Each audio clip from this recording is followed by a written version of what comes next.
Hello and g'day! Today's video we're doing the vellum junk journal page idea part 2. I showed you how to make this page in the first video and I thought maybe you've still got some vellum left over. So I'm hoping you've got heaps of vellum and that you love using it because it looks really good beside your tea-dyed papers. The page ideas that we'll be doing today will be this one,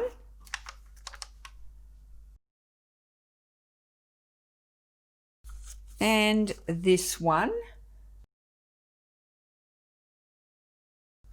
and this one.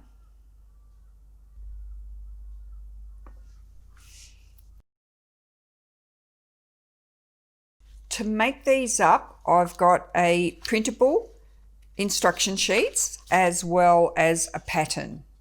The pattern is available in a PDF and an FCM file. I'm still working on the SVG, so hopefully it's ready at the time the video is ready.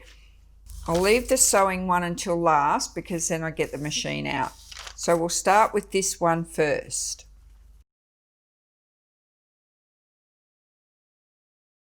To do design number 3, I've used a piece of A4 tea-dyed paper. You would do exactly the same if you were using a letter size. An A4 sized piece of paper, when you fold it in half, becomes an A5.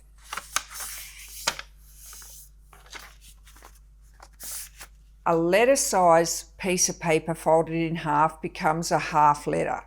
So exactly the same, only different width and different height. When you've made this area here and you're ready to put this in a book, it will become a part of your signature. And we'll just pop that in there. So that's the start of your signature. Because you can see through this, you'd put whatever you put behind it, you put something that looks good through this little window. So now we've got our fold line here. It's up to you where you put this cut line and this cut line. You might like it there, you might like it right over here. So you can put it wherever you like. So once you've worked out where you want your insert to go, you just put a pencil line. So I'm going to come out about 7 on this one. And that's going to be my first cut line. So I'm going to put the ruler there and cut down here. I'm going to remove my pencil lines. And for a moment, I'm just going to put this piece aside. I'm going to get my decorative punch and I'm just going to get that punched all the way down first, and that'll help me decide how wide I'm going to make my insert here.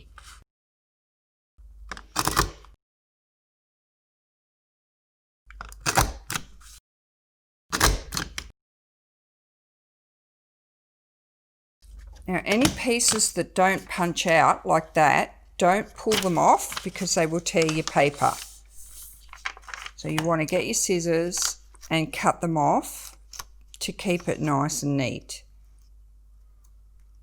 We can just now go ahead and put our punch back on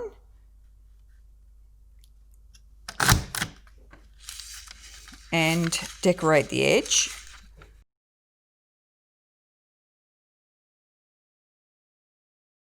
Doing it this way will give you the choice to have it there, there, or there. So you can work out how wide you want it, and then you've only got to go and trim off this piece here. I think we might do it about there. And I'm going to figure out where the edge of my paper is here, and I'm going to put a mark and I'm going to cut that off here.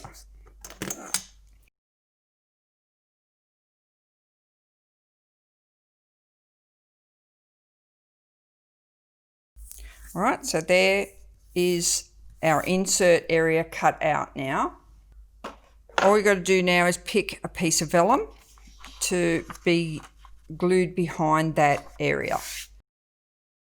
Now I've got a couple of different sheets here that I could use.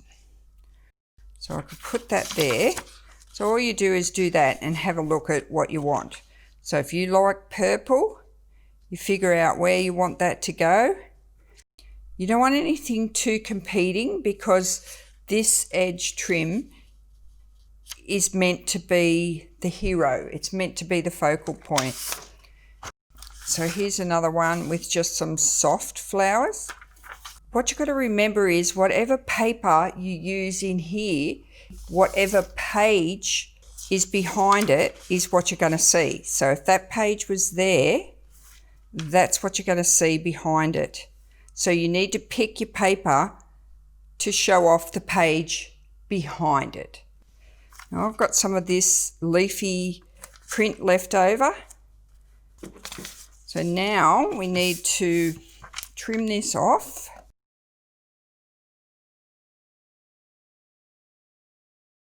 So we turn it over because it's going to be glued on the other side.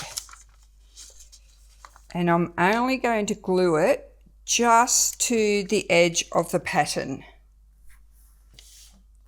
Right, so I'm going to use the 𝗱𝗶𝗴𝗶 glue. It's great for vellum. It dries really clear. It's pretty good for this sort of application. So I'm just going to put some dots. I'm going to follow that around.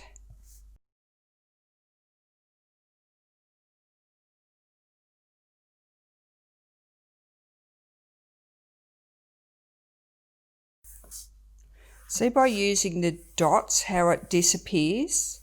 It disappears quite well. So have that nice and straight. All right, and that's the start of our insert. Now this side here needs to come back to be level with the edge of your page.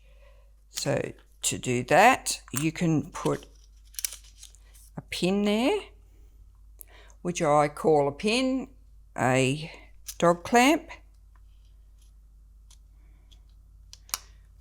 just so we know that that is where we need that to be cut. So now I'm going to just make that parallel there and mark where I need to cut this piece of vellum off here. And I know that's going to be in the right place then. So I'm going to measure that and cut that off. That's at 1.6 and 1.6. I'm going to turn it around because I'm right-handed and just cut that off. So it's really good to keep those little offcuts because they're so handy to use. Like this piece of vellum from left over from before. What I need to do now is glue the vellum over the top of this. Now check your side, don't glue it this way. The vellum needs to be over the top of the tea dyed paper on this side. Make sure all your pencil marks have gone. They will show up once you've glued down. And we're going to glue that back onto there. So on this side, the reason I've used this nice transparent piece of vellum is so that we still get to see the decorative cut of the paper. If you use something a little more heavy, I'll show you this, like this, it's going to cover up that pretty trim and you won't see it. So you can either do that, you will still see the trim on the other side of the page, but you won't see it on this side. So we'll do the same again here. I'm going to dot, dot, dot and follow that around.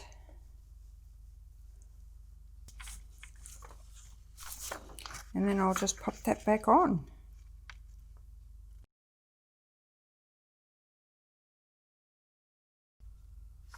Like I said, it doesn't matter where you put your insert. It can be there, there, or there. Now let's move on and do this one.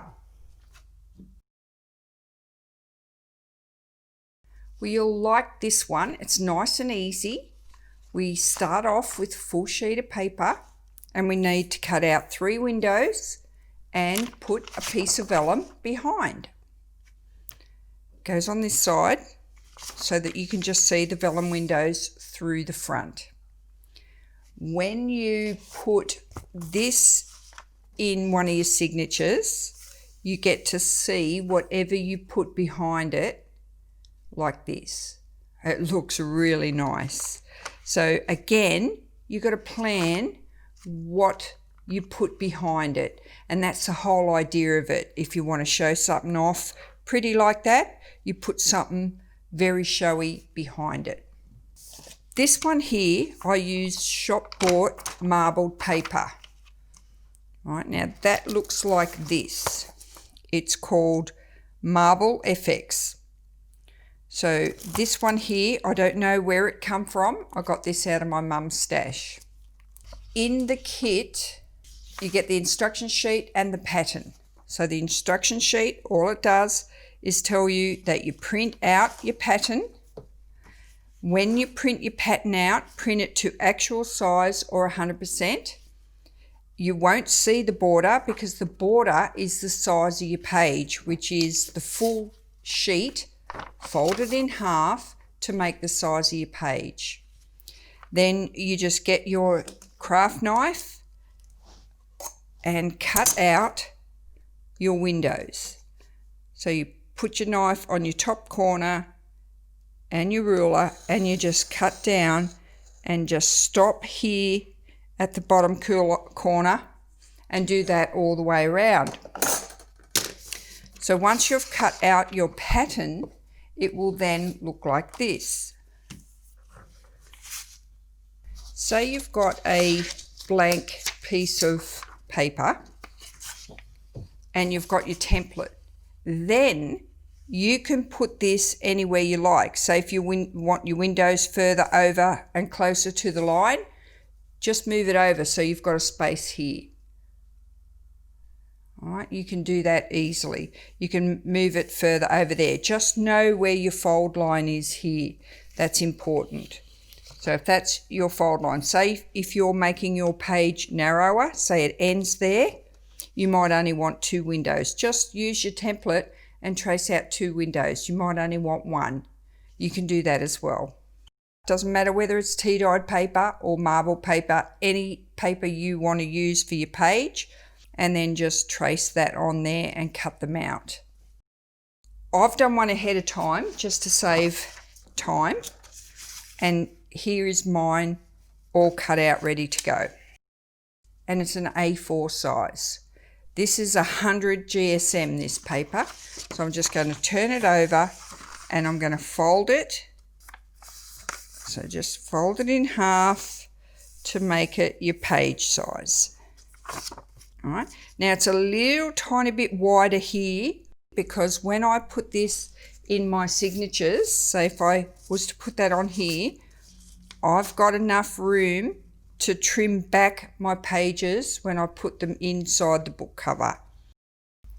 Right, then all you need to do once you've got it folded like this is work out which piece of vellum that you're going to put in. So this vellum here, what this vellum will then do is it will hide the glue pretty well because we need to put glue around the edge and down around the windows.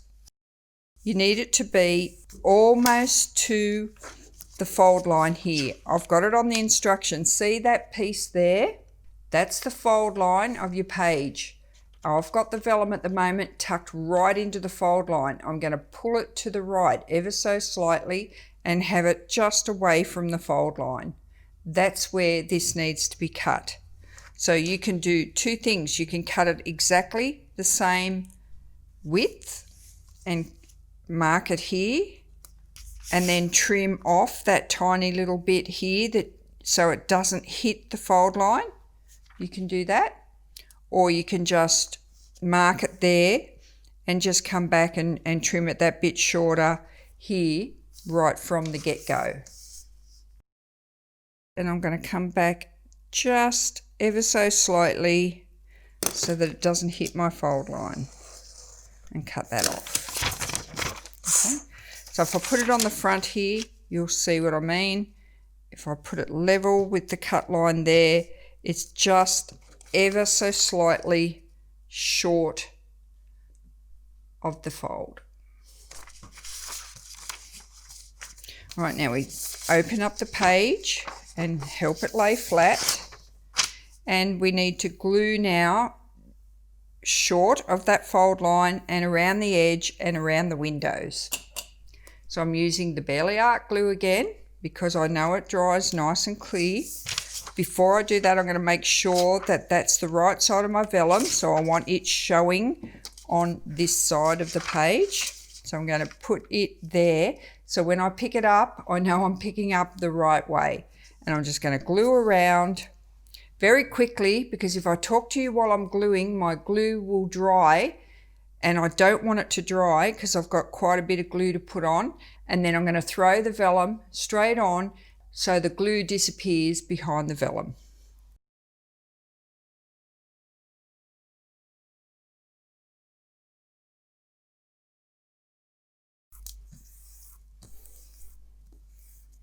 I'm squashing down the glue to help that vellum paper lay nice and flat. Because I've used a printed vellum on this particular page, the glue has disappeared. So where I know it is, I'm just going to use my bone folder on that straight line and just flatten it some more. I know when I fold my page over, the vellum is not going to interfere with me closing it. So if we just put a standard tea-dyed paper behind it, it just changes the colour of it entirely and makes it look right rich. See the difference? I think anything like this will always work.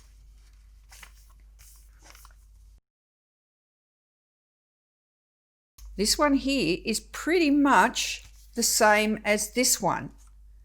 This one's got the scalloped edge, this one will just have a straight edge, and we're going to stitch it. You don't have to stitch it, but the stitching just adds another design element. This is design number 1 on the instruction sheet. I've done it last because I need to get the sewing machine up and show you how to sew it. I'm using a printable for this one because I know a lot of you buy printables.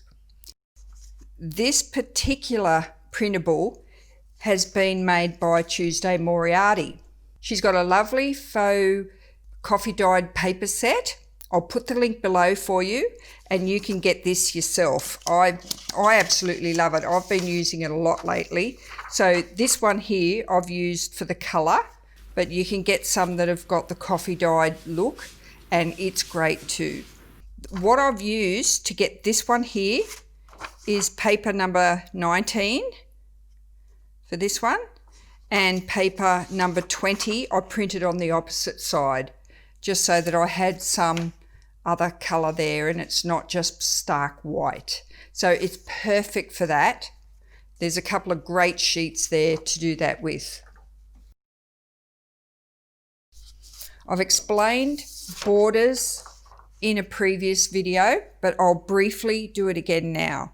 When you print an A5 size page with a border, your page is going to be smaller than it is if you used a full size A5. So this one is full size, edge to edge. This one has the border been cut off it. So it's got a bit shorter, all right? So if your printer has a border on it, it won't matter because when you make your book up, you put your pages together. All you do is you just center them so one is a little bit shorter than the other. That's how junk journaling works. It doesn't matter if your pages are uneven. Or if you've got a printer that prints all the way to the edge, you select borderless, and you've got your page all good to go in its full width and full height. So you just fold it in half, and there it is. Then, the same as the others, you've got to decide when you cut your insert strip out what colour you want to put between the insert.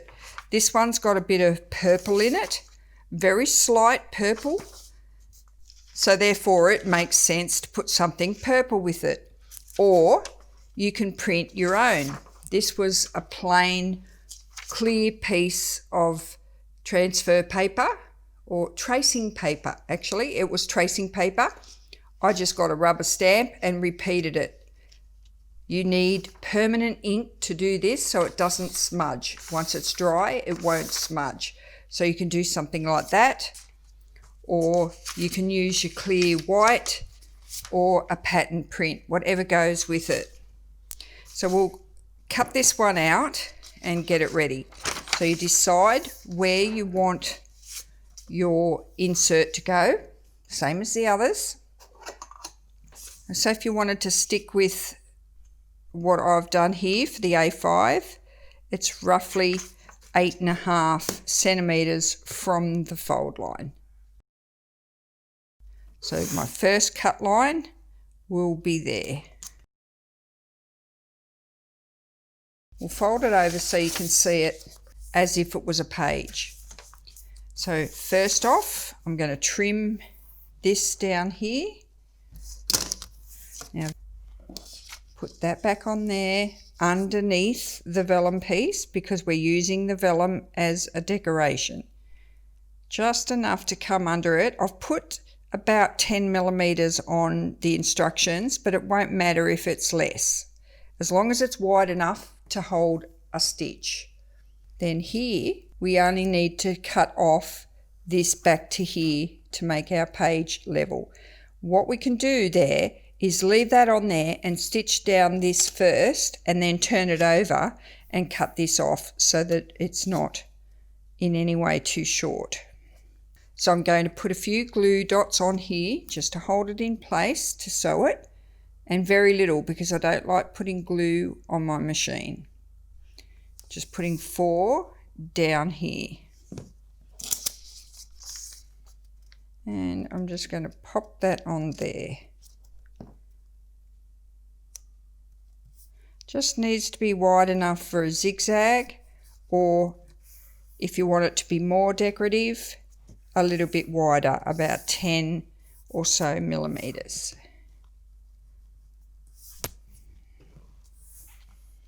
Same on this one. I'm going to put 4 glue dots on here.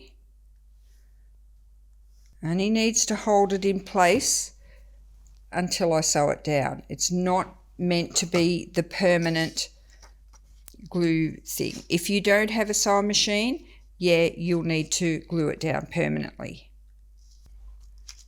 Yeah. You've got to leave that to dry and hold really, really well. Trim off the excess from the top and the bottom. Keep these little bits here because they're good for your snippets and stuff like that. Now remember, that's too long, but we're going to turn that over and we can cut that off. We can do that now, just in case it gets in the road when we're sewing. And chances are I'll have to trim this back a bit more when I put it in the signature anyway. It might be a bit wide. This is going to change again once I do the zigzag down here. It's going to really look different. So I'm just going to pop a dog clip there and a dog clip there, just to hold that into place. And now it's just a matter of zigzagging right down the center of that overlapped line. I'll just get the sewing machine set up and I'll be back in a minute. Now I've got my paper ready to stitch up. I'm just going to put it straight down the centre there. I like to always hold my threads before I start sewing, put it on the zigzag and make my stitch around about 2.5 to 3. I don't want my stitch too small. I want it to be quite decorative. I'm using a upholstery thread that's a little bit heavier than a normal polyester or a cotton, and that's just so it's a nice decorative top stitch. I'm just sewing from the top. You can use whatever colour you like. I'm not using black because I've already got black on my stamping. And I'm just going to start sewing straight down the centre.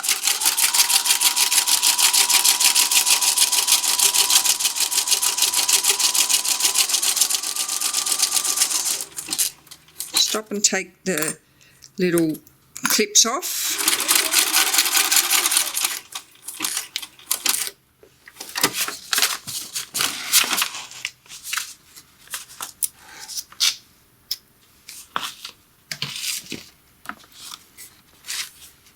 And do the same on the other side.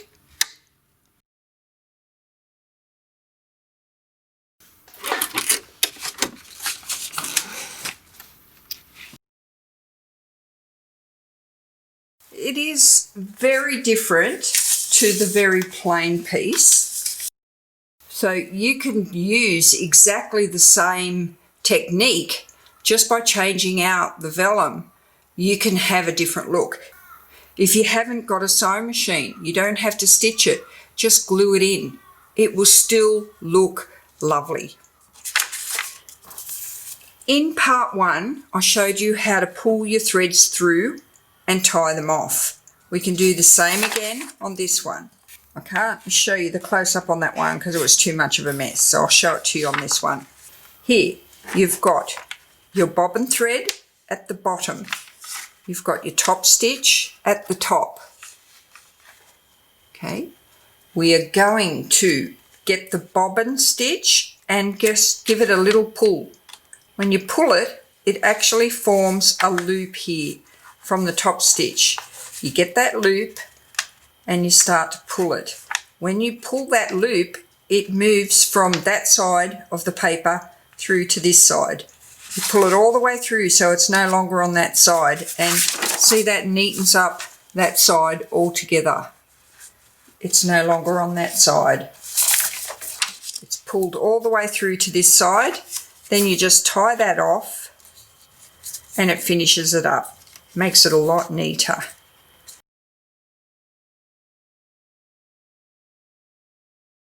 So you can just grab a tiny little bit of this lovely Barely Art glue, a teeny weeny little dot, and put that on the knot. See that? You can probably barely see it. So if you want to decorate the ends of these threads, you only need to do it on one. You don't need to do it on all 4 because that's a bit much. Just go and have a look at video part 1.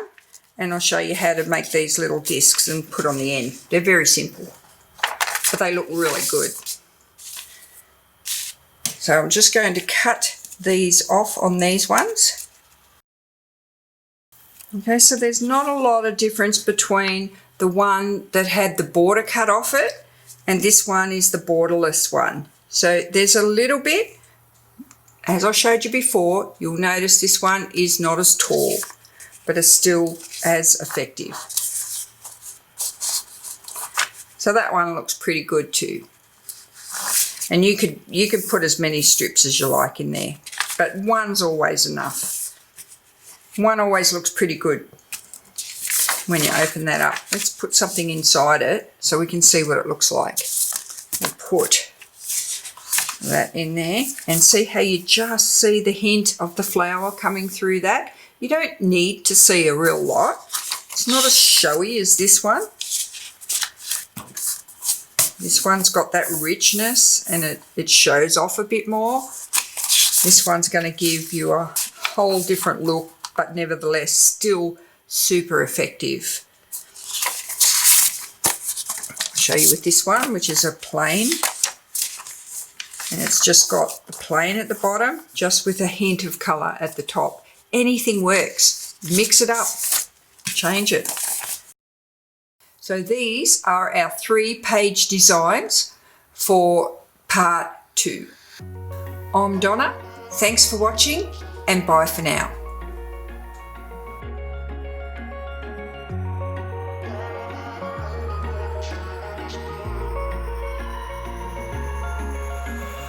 Wish I could say I was finally over you, but that's not the truth.